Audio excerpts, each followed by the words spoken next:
Morning guys, dito ako ngayon sa may Merville para sa aking morning activities. So guys, meron akong tip para sa mga gustong magsimula sa pag-network marketing, especially sa global. So guys, meron akong tatlo na sasabihin sa inyo based on my experience. Una, kailangan pag gusto mong pumasok sa networking industry, meron kang pangarap. Bakit?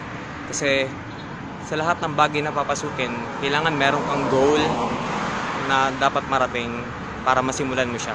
Kasi sabi nga nila, hindi mo masisimulan ng isang bagay kung hindi mo alam kung ano yung gusto mong puntahan. So, pangalawa, kailangan consistent ka sa gagawin mo. So, parang gaya ng pagjo-jogging, kailangan tuloy-tuloy mo siyang ginagawa. Sa umpisa, syempre mahirap, nakakapagod, pero habang ginagawa mo siya araw-araw, o basta tuloy-tuloy mo siyang ginagawa, karoon ka ng pagbabago sa'yo at unti-unti mo siyang ma-appreciate. At lastly, pangatlo, kailangan enjoy mo siya. So, syempre, gaya ng anumang bagay na ginagawa natin sa buhay, pag hindi tayo masaya sa ginagawa natin, baliwala din ang lahat. So, guys, sana meron kayong natutunan sa araw na to, sa pagbigay ko ng message sa inyo based on my experience.